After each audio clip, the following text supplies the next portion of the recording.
Hello दोस्तों, मैं हूं मारिया चौधरी। आज की कहानी मध्य प्रदेश के झाबुआ जिले की है।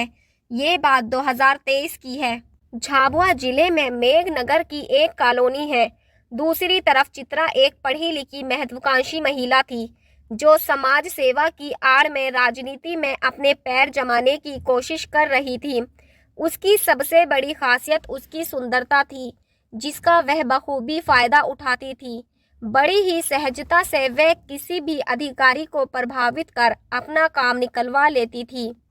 जहां एक और उसका पति सुशील मेढ़ा एक मामूली ड्राइवर की नौकरी कर रहा था, वहीं दूसरी ओर चित्रा ने अपनी खूबसूरती और बुद्धिमानी के बल पर बड़े अधिकारियों का विश्वास जीतकर एक एनजीओ के माध्यम से समाज सेवा की आड़ में राजनीति में कदम रखने की योजना बना ली थी।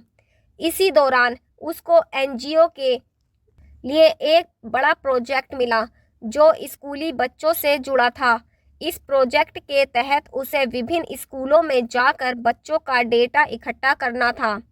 इसी सिलसिले में करीब 3 साल पहले एक दिन जब चित्रा मेढ़ा सजेली मौलजी के स्कूल में पहुंची तो वहां उसकी मुलाकात रितेश डामोर से हुई। रितेश स्कूल में अतिथि टीचर था, लेकिन अपनी कड़ी मेहनत और समर्पण के कारण वह स्कूल के प्राचार्य का चहेता बन चुका था। प्राचार्य ने स्कूल से जुड़ी जो भी जानकारी चित्रा को चाहिए थी, उसे सीधे रितेश से मिलकर लेने की सलाह दी। चित्रा ने पहले ही अंदाजा लगा लिया था कि रितेश उसकी योजनाओं के लिए उपयोगी हो सकता है। उसकी नज़रों में यह मुलाकात सिर्फ एक औपचारिकता नहीं थी, बल्कि उसके भविष्य के रास्ते खोलने का एक मौका था। एक तरफ जहां रितेश चित्रा की सुंदरता से प्रभावित था, वहीं चित्रा स्कूल में अतिथि शिक्षक के रूप में काम करने वाले रितेश की समझदारी और काम के प्रति उसकी मेहनत से प्रभावित थी। चित्रा जो बखूबी जानती थी कि आदमियों से काम कैसे निकलवाना है और काम के आदमियों से दोस्ती कैसे बनानी है, उसने पहली मुलाकात में रितेश के साथ दोस्ताना संबंध स्थापित कर लिए। उसका मकसद साफ था, जब भी उसे ज़रूरत पड़े रितेश उसकी मदद कर सके। दूसरी तरफ रितेश को भी चित्रा की दोस्ती में कोई बुराई नज़र नहीं आई। इस मुलाकात के बाद चित्रा ने रितेश के साथ लगातार संपर्क बनाए रखा। वे अक्सर फ़ोन पर बातें करने लगे और धीरे धीरे यह रिश्ता और गहरा होता चला गया। चित्रा ने सिर्फ हितेश को अपने घर बुलाना शुरू कर दिया, बल्कि खुद भी उसके घर आने जाने लगी।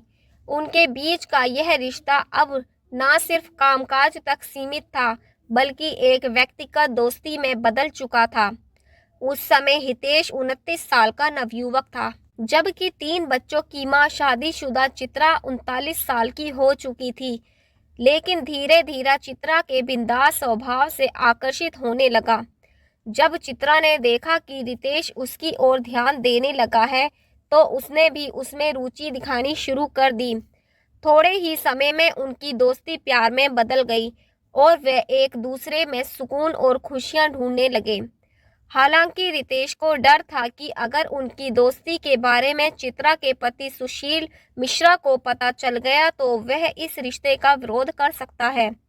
जब उसने यह बात चित्रा से कही तो चित्रा खिलखिलाकर हंस पड़ी। उसके हाव भाव में एक अजीब सा आत्मविश्वास था।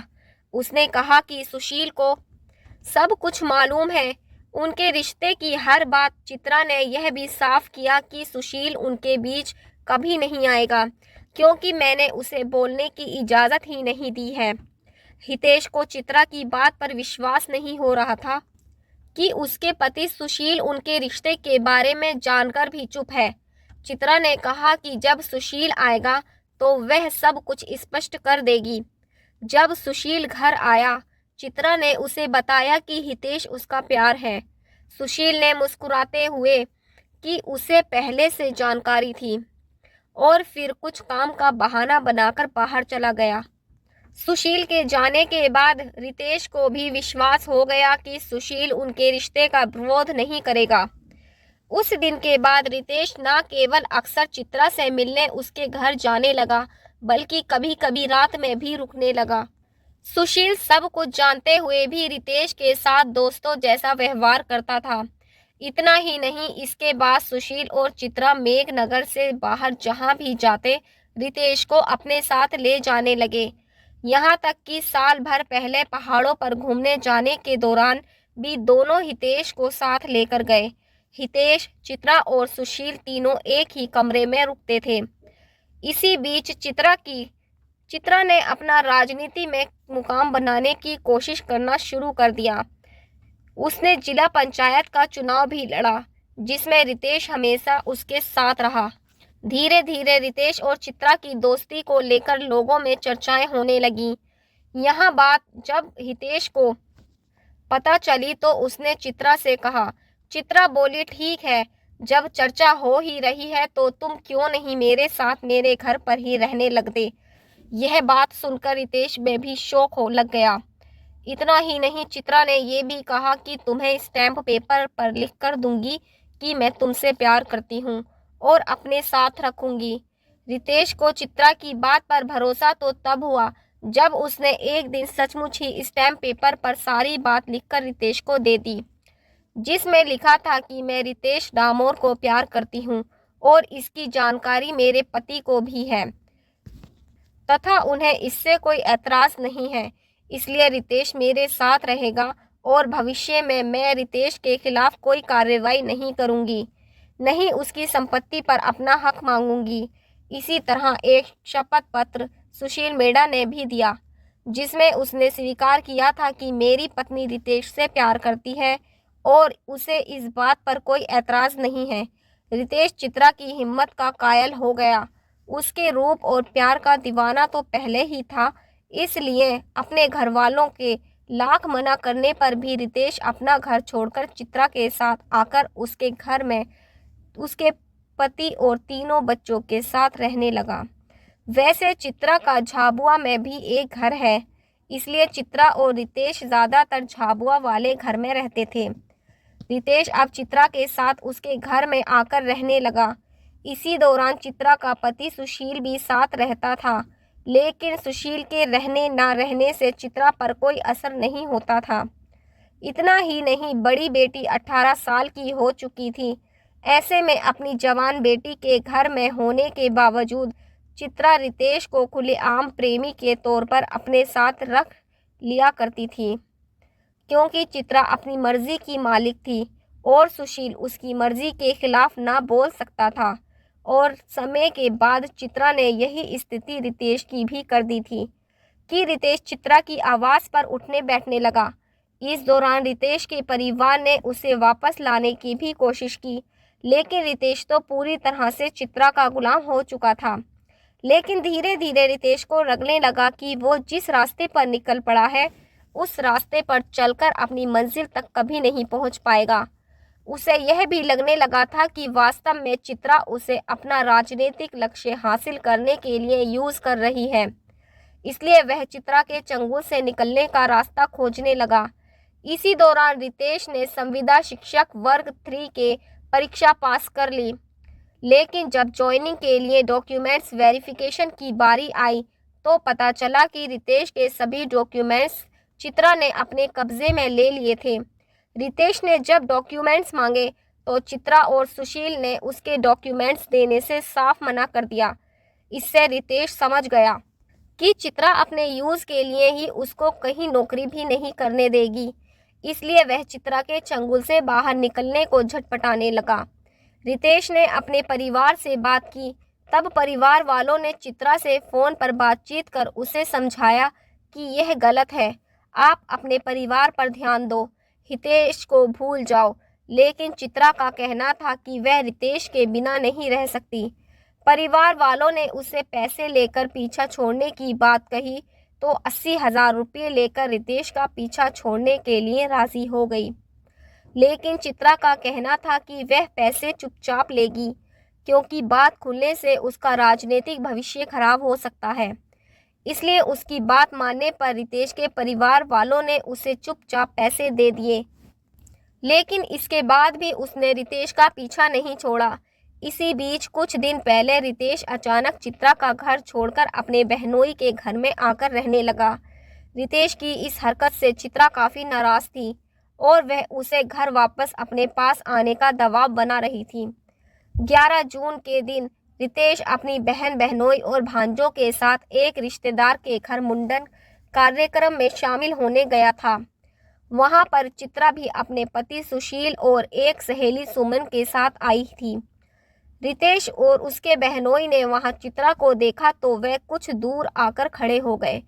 उसका वहां से जाने का इंतजार करने लगे और जब चित्रा अपने पति के साथ वहां से चली गई तब रितेश और उसके बहन बहनोई कार्यक्रम में शामिल हुए।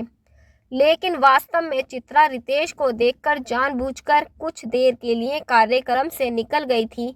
वह जानती थी कि उसके चले जाने के बाद रितेश अंदर आएगा, इसलिए थोड़ी देर बाद वापस आकर सुशील और चित्रा ने रितेश और उसके बहनोई से झगड़ा कर शुरू कर दिया और उनको देख लेने की धमकी देने लगे। कार्यक्रम खत्म करने के बाद एक मोटरसाइकिल पर हितेश अपने परिवार के साथ आदर्श कॉलोनी की तरफ जा रहे थे।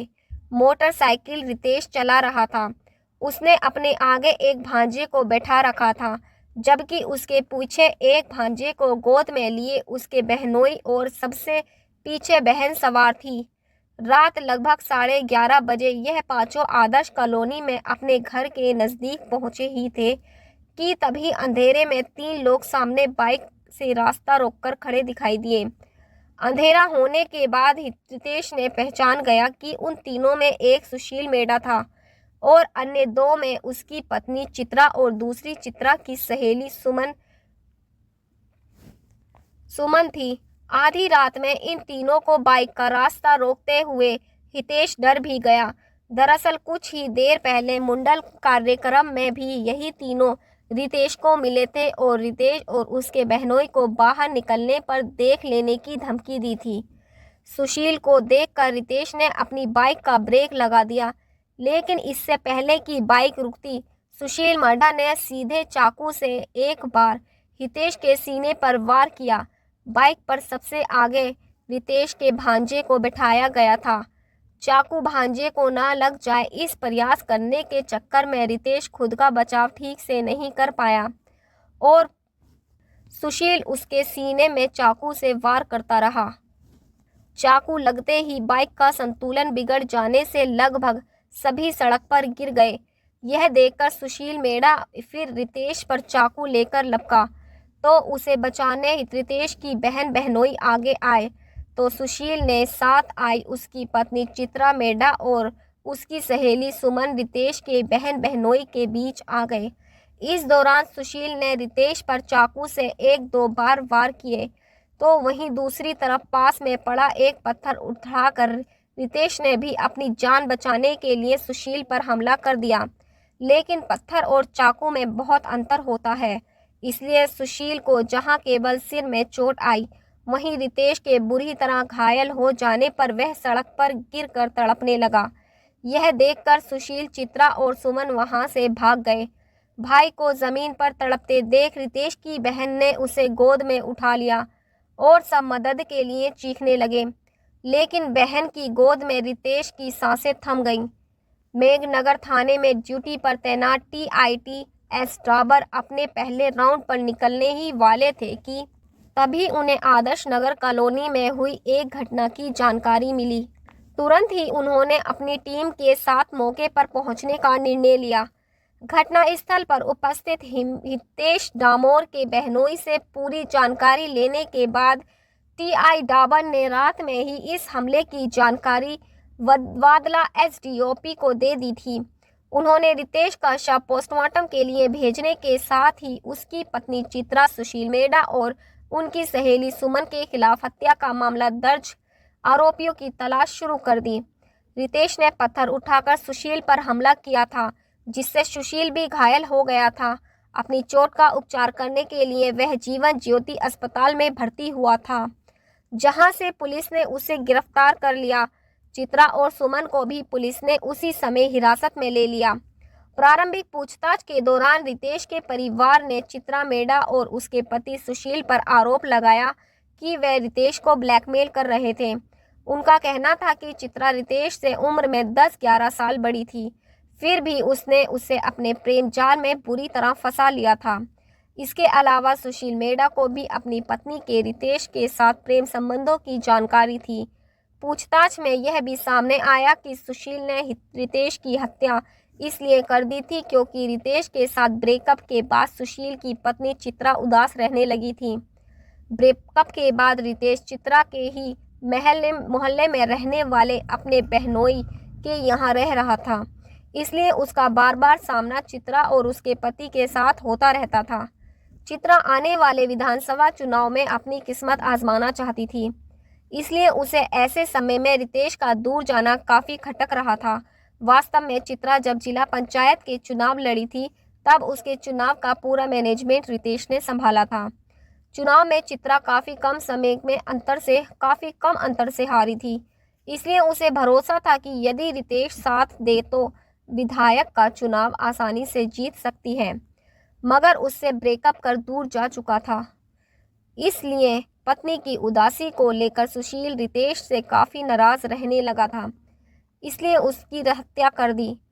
रितेश डामोर की हत्या के बाद सामने आई ये प्रेम कहानी अपने आप में चौंका देने वाली है। जहां तक रितेश का सवाल है तो वह अविवाहित जवान था, इसलिए चित्रा के प्रति उसका आकर्षित होना स्वाभाविक है। लेकिन शादीशुदा और 3 बच्चों की मां चित्रा का रितेश के प्रति दीवानगी समझ से परे है। वहीं चित्रा के पति की इस मामले में सहमति चौंका देने वाली है। इसलिए लोगों का मानना है कि अति महत्वाकांक्षी चित्रा का रितेश से यह प्रेम प्रसंग उसने किसी मकसद को लेकर रचा था।